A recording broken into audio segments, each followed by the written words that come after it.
Radio Claret América presenta Sediento de ti, la palabra, fuente de vida, con el sacerdote misionero claretiano, Tony Díaz. Reflexiones diarias del Evangelio. Aquí iniciamos. Bienvenidos, hermanos, a nuestras reflexiones bíblicas de las lecturas del día. Hoy es martes de la 27ª semana de tiempo ordinario. Martes de la 27ª semana de tiempo ordinario. La primera lectura de hoy viene de la carta de San Pablo a los Gálatas, capítulo 1, versículos 13 al 24. Hermanos, ciertamente ustedes han oído hablar de mi conducta anterior en el judaísmo, cuando yo perseguía encarnizadamente a la iglesia de Dios, tratando de destruirla. Deben saber que me distinguía en el judaísmo entre los jóvenes de mi pueblo y de mi edad, porque los superaba en el celo por las tradiciones paternas. Pero Dios me había elegido desde el seno de mi madre, y por su gracia me llamó. Un día quiso revelarme a su Hijo para que yo lo anunciara entre los paganos.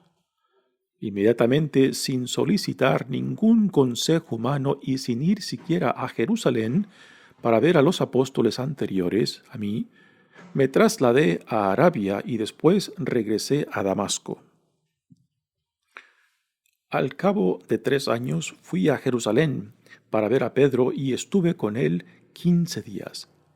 No vi a ningún otro de los apóstoles, excepto a Santiago, el pariente del Señor, y Dios es testigo de que no miento en lo que les escribo.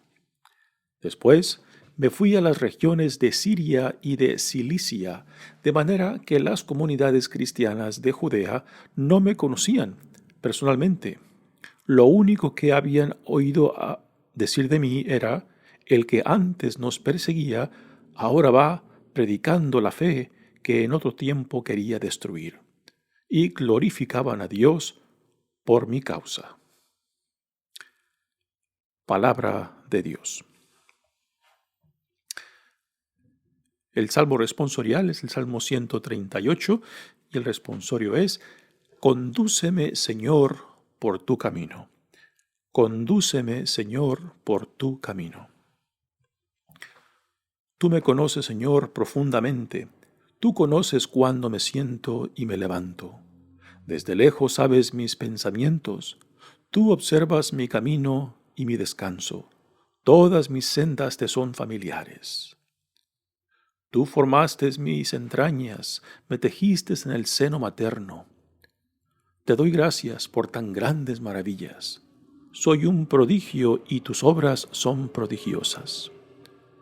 Conocías plenamente mi alma, no se te escondía mi organismo, cuando en lo oculto me iba formando y entretejiendo en lo profundo de la tierra. Condúceme, Señor, por tu camino. El Evangelio de hoy viene de Lucas, capítulo 10, versículos 38 al 42. En aquel tiempo entró Jesús en un poblado y una mujer llamada Marta lo recibió en su casa. Ella tenía una hermana llamada María, la cual se sentó a los pies de Jesús y se puso a escuchar su palabra. Marta, entre tanto, se afanaba en diversos quehaceres, hasta que, acercándose a Jesús, le dijo: Señor, ¿no te has dado cuenta de que mi hermana me ha dejado sola con todo el quehacer? Dile que me ayude. El Señor le respondió: Marta, Marta, muchas cosas te preocupan y te inquietan, siendo así que una sola es necesaria. María escogió la mejor parte y nadie se la quitará. Palabra del Señor. Demos comienzo a nuestra reflexión de las lecturas del día. Continuemos leyendo la primera carta de San Pablo a los Gálatas y ayer comentábamos de lo enfadado y lo molesto que estaba Pablo al enterarse de que la comunidad de Gálatas había sido, pues, no solamente distraída por otros misioneros judíos cristianos, sino que ahora estaban contradiciendo la enseñanza que Pablo mismo les había compartido en torno al Evangelio de Jesucristo. Pero también por encima de esto, estaban dudando la autoridad de Pablo. Así que ahora Pablo en esta lectura empieza la narración, no simplemente para explicarles y compartirles cómo es que él llegó a Cristo, sino también de dónde proviene la legitimidad y la autoridad del Evangelio que él les ha compartido. Así que dice la lectura: hermanos, ciertamente ustedes han oído hablar de mi conducta anterior en el judaísmo, cuando yo perseguía encarnizadamente a la iglesia de Dios, ¿no?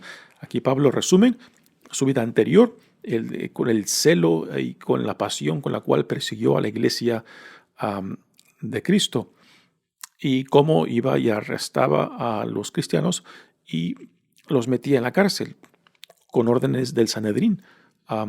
Esto fue lo que hizo posible, pues, también la conversión en uno de sus viajes para arrestar a unos cristianos en Damasco. Pablo, con la autoridad del Sanedrín de Jerusalén, pues iba en rumbo a Damasco, en Siria, y es ahí en ese viaje donde Jesucristo resucitado viene al encuentro de Pablo, y se lleva a cabo la conversión que Pablo mismo nos narra en sus cartas y que también se narra en los Hechos de los Apóstoles un par de veces.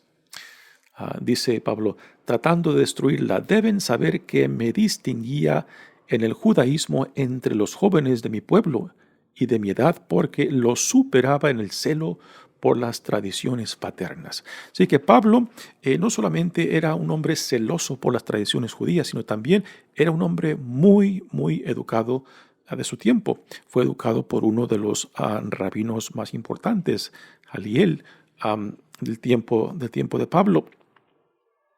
Así que Pablo tenía una base de formación muy sólida en cuestión de conocimiento de las Sagradas Escrituras, en cuestión de conocimiento de las tradiciones, y después, por encima de esto, el celo y la pasión por defender estas tradiciones.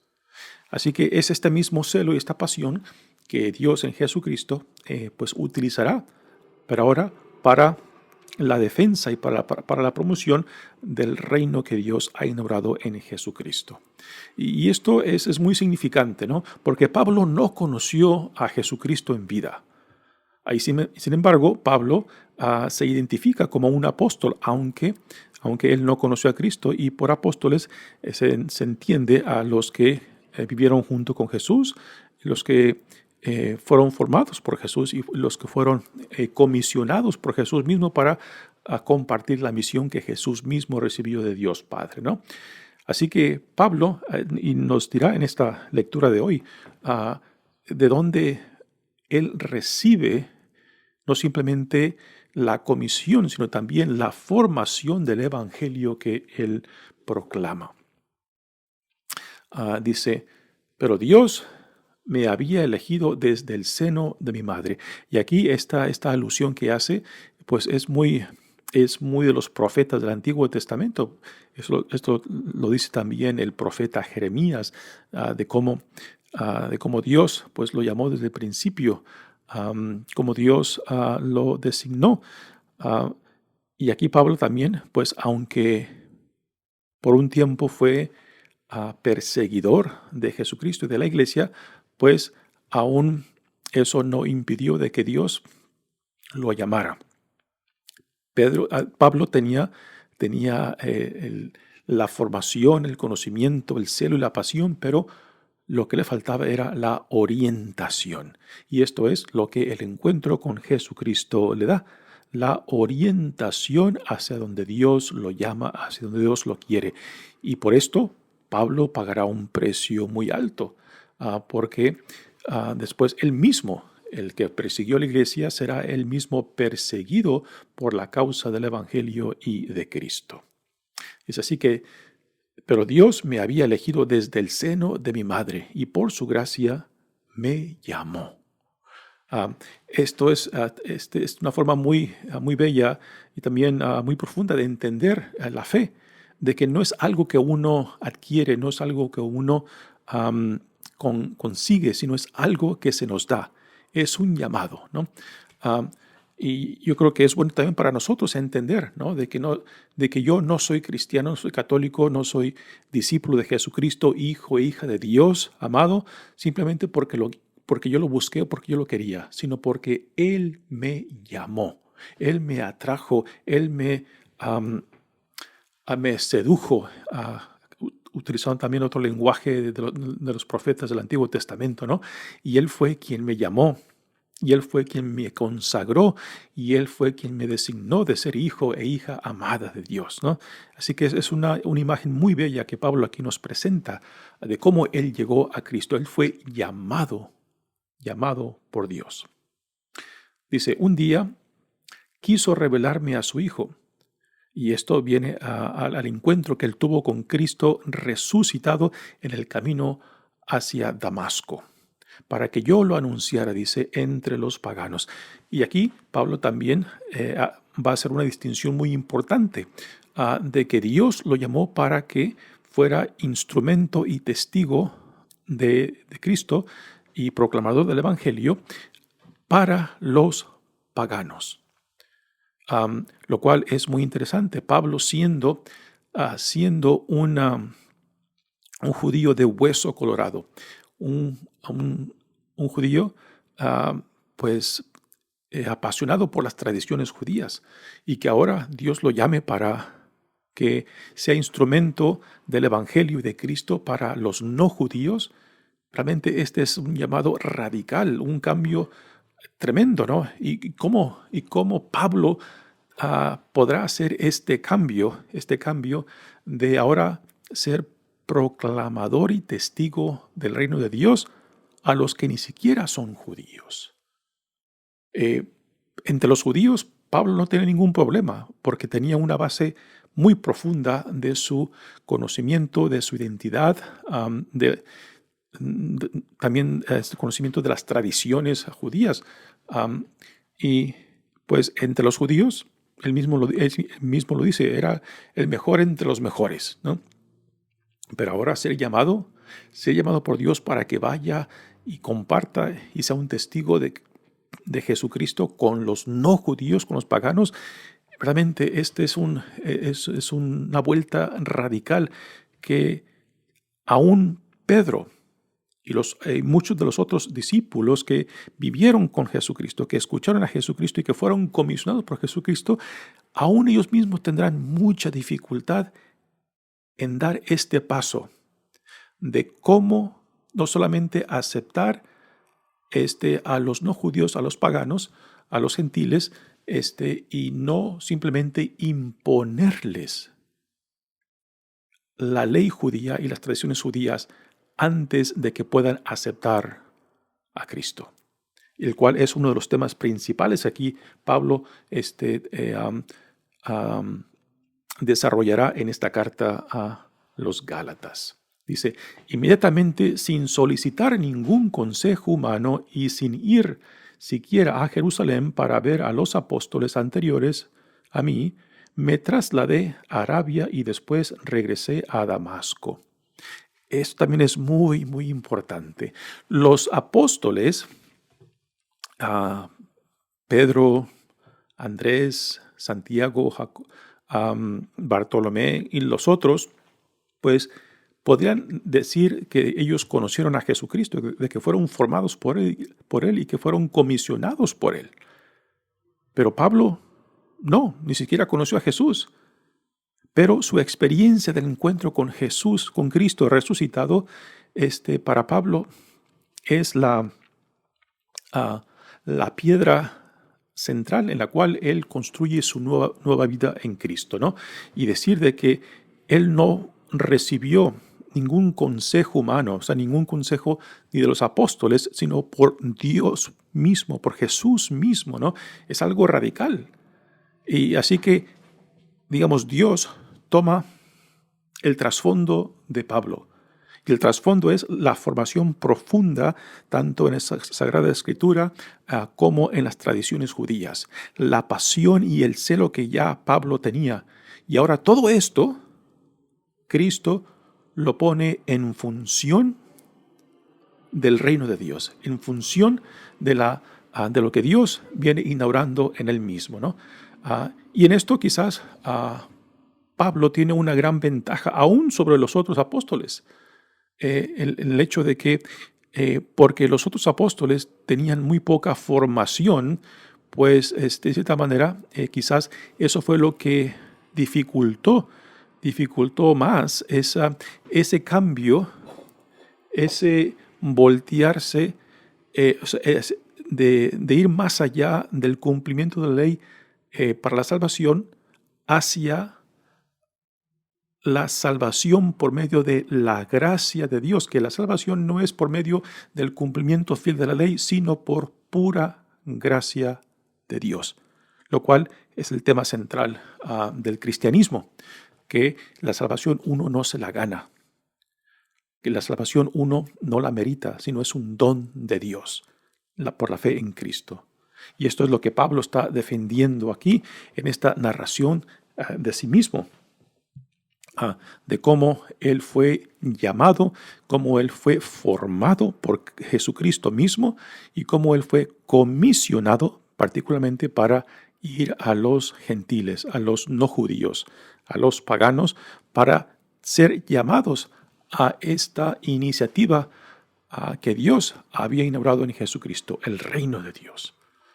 Dice, al cabo de 3 años, fui a Jerusalén para ver a Pedro y estuve con él 15 días. Aquí sí que después de 3 años de su conversión, Pablo finalmente va a Jerusalén para entrevistarse con los apóstoles que son vistos y aceptados como los líderes formales de la iglesia y quien también tienen la autoridad de la iglesia. Cuando nosotros como católicos profesamos nuestra fe, decimos que la iglesia es una santa, católica y apostólica. Pues el decir que es apostólica es que está fundada sobre los apóstoles. Y también significa que la iglesia es apostólica es porque es también mandada por Dios para ser instrumento, para ser sacramento de Dios para el mundo, ¿no? Este es el doble sentido del término apostólico, ¿no?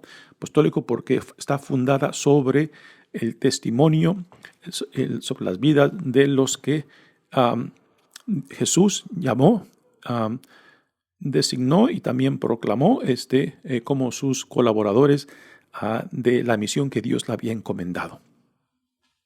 Y como iglesia, pues, defendemos este hecho de la apostolicidad de la iglesia, que no está fundada sobre cualquier persona, sino por aquellos que Jesús mismo llamó, designó y después los mandó para que fueran una extensión de lo que Dios venía haciendo en él y por medio de él.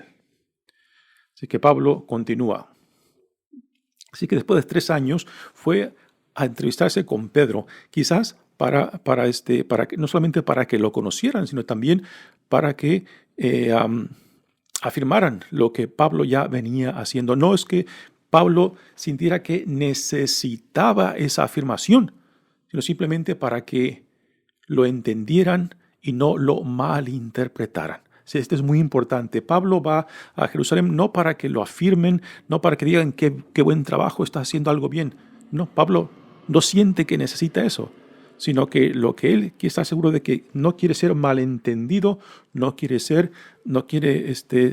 pensar de que lo vean como una distorsión del evangelio que los otros apóstoles proclaman. Dice, ni vi a ningún otro de los apóstoles excepto a Santiago, el pariente del Señor. Y Dios es testigo de que no miento en lo que escribo. Aquí Pablo nuevamente regresa a la verdad de su testimonio, porque en este testimonio está basado no simplemente su evangelio, sino también la autoridad de lo que él predica. Dice, después me fui a las regiones de Siria y de Cilicia, de manera que las comunidades cristianas de Judea no me conocían personalmente. Así que Pablo no era conocido en la región judía, en Jerusalén, porque él, siendo de Tarsos, de la parte sur de lo que hoy en día es Turquía, pues él vivió y creció en esa área, y cuando fue llamado, también fue llamado en el norte de Siria, que está justo al sur de Turquía, y después de su conversión, pues él se concentra en el mundo pagano, en el mundo gentil, en el mundo de los no judíos, a donde Dios lo ha mandado. Así que los judíos cristianos del área de Jerusalén, del área de donde nace la iglesia, pues no lo conocían, y solamente por lo que se decían acerca de él. Y aquí Pablo nos dice, después me fui a las regiones de Siria y Cilicia, de manera que las comunidades cristianas de Judea no me conocían personalmente.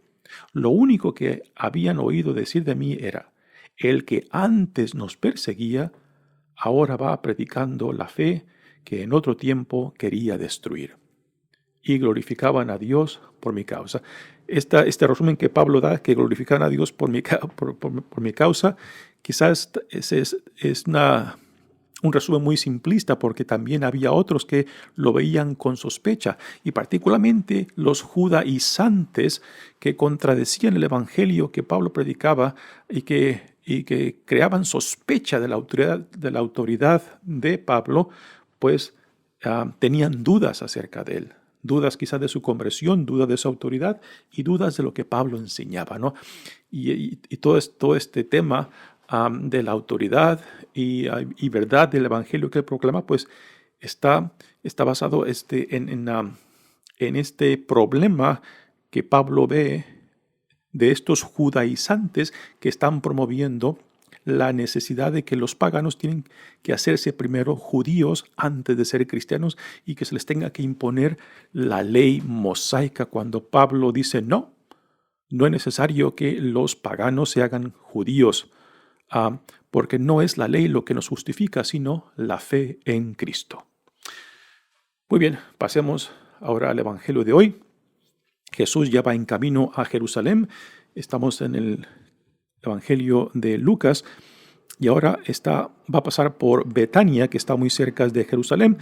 Y aunque aquí Lucas no nos dice ni el nombre del pueblo, ni la familia que lo recibe, por medio de los otros evangelios podemos deducir fácilmente y claramente que Jesús aquí está entrando al pueblo de Betania, donde vive Lázaro con sus dos hermanas Marta y María. Y es Marta la que se entera de que Jesús está por venir o pasar por Betania, y invita a Jesús para que se quede en casa. Así que por los otros evangelios podemos deducir claramente de que el pueblo es Betania, y la casa donde se hospeda, donde es invitado, es la casa de Marta, que vive junto con su hermana María y su hermano Lázaro. Dice, en aquel tiempo entró Jesús en un poblado, y una mujer llamada Marta lo recibió en su casa. El hecho de que es Marta la que toma la iniciativa para invitar a Jesús y recibirlo en su casa, es muy probable de que Marta fuera la mayor, que por ser la mayor de los hermanos, pues quizás tiene no solamente la autoridad y la iniciativa para hacer este tipo de invitación.